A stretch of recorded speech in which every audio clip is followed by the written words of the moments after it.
ভাই, এই যে আপনি পতিতালয়ে মেয়ের নাকি বিয়ে করছেন, এমনি কইেন না ভাই, বিয়া করছি ঠিক আছে, এটা নিয়ে তো আর বিয়ে করছেন সমাজের লোকজন নাকি আপনাদের এক ঘরে করে রাখছে, হ্যাঁ ভাই ঠিকই শুনছেন, সত্যি। মানে কেউ মিশতেছেন আপনাদের সাথে? না, মিশে না, কথা কয় মিশে না, না, কাজ কামে কথাবার্তা যায় না। বলে না, কাজ বাজে নেয় না, না? না আপনি যে পতিতালয়ে মেয়ের বিয়ে করলেন কেন, সমস্যা কি? আপনি তো ভালো মেয়ে বিয়ে করতে পারতেন।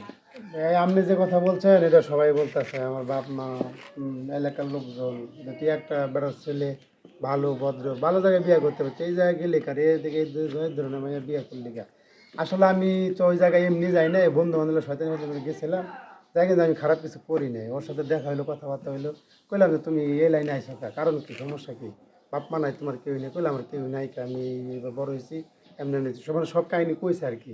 পরে বলে ভাই আপনি এত কিছু হিন্দা লাভ নাই, আপনি যে কাম করেন করে টাকা দিয়ে চলে যান।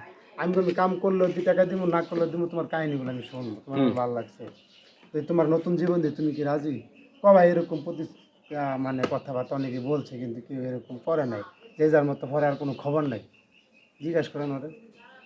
আচ্ছা, এই যে আপনি যে এই বাইরে বিয়ে করছেন, মানে অনেক মানুষ তো আপনার প্রতিশ্রুতি দিচ্ছে, কেউ বিয়ে করে নাই, ভাই যে বিয়ে করছে বা বিয়ে করার পরে এখন কেমন আছেন আপনারা? সবকিছু মিলে অনেক ভালো আছে, আগের থেকে এখন অনেকটাই ভালো। এখন কথা হয়েছে সব দিক দিয়ে শান্তিতে থাকলে, ভেজাল হয়ে গেছে, ওর ফ্যামিলি কথা বলে না, আবার যে পাড়া প্রতিবেশী যারা আছে ওরা কথা বলে না, আমাদের সাথে মিশে না, মানে পুরো এক ঘরোয়া করে রাখছে আমাদেরকে।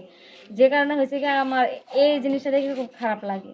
আর এখন ঘটনা হচ্ছে, অনেক মানুষ তো প্রতিশ্রুতি দিচ্ছে তারা করে নাই বিয়ে, কিন্তু ভাই যে বিয়ে করছে এই বিষয়ে কি বলবেন? আমি প্রথম ওদের পাল্লায় ভাবছিলাম যে ওদের মতোই হতে হবে, কিন্তু যাই হোক ওদের মতো হয় না, সম্পূর্ণ ভিন্ন হয়েছে। আমাকে কথা দেওয়ার 3-4 দিন পরে গিয়ে সবকিছু মিটমাট করে ওখানকার মানে কাকু কথা দিয়ে সাথে। কথা রাখছে, এই তো? হ্যাঁ হ্যাঁ। এখন যাই হোক, সংসার জীবনে আপনারা ভালো আছেন? হ্যাঁ, অনেকটাই ভালো আছে। আপনার আব্বা আম্মা আছে? বাবা মা থাকে আর না থাকার মতোই, ওই যে ওরা ছোটকালে আমার সাথে ঝগড়া হয়েছিল, মানে বাবা মা ঝগড়া হয়েছিল, তারপর আমার রাইখে দুজনে আলাদা আলাদা সংসার নিয়ে ব্যস্ত। এরপর হচ্ছে আপনাদের আর যোগাযোগ নাকি? না, এরপর থেকে আর যোগাযোগ নেই কারোর সাথে। বুঝতে পারছি। তো ভাই, এখন সর্বশেষ কি করবেন আপনারা? মানে এইভাবে তো কয়দিন চলা যায় বলেন, এক ঘরে করে রাখছে, এটা সমাজের মধ্যে মানুষ তো আসলে সমাজ ছাড়া চলতে পারে না। এইটা আসলে বেশি দিন থাকবো না, হয়তো অনেকের আগের ঠেলা এরকম করতেছে, আর না চলতে পারলে ঢাকা শহর দিকে যাবো ভাই, অনেক তার কারো সমস্যা আপনার নেই। এই ঠিকানা কোথায় এটা? এটা ময়মনসিং ফুলফুল। ময়মনসিংহ ফুলপুর। হুম। আচ্ছা আচ্ছা। এখন সর্বশেষ প্ল্যান নিচ্ছেন এইভাবে চলবেন আসলে, আর কেউ না মাইনে নিলে পরবর্তীতে ঢাকা চলে যাবেন?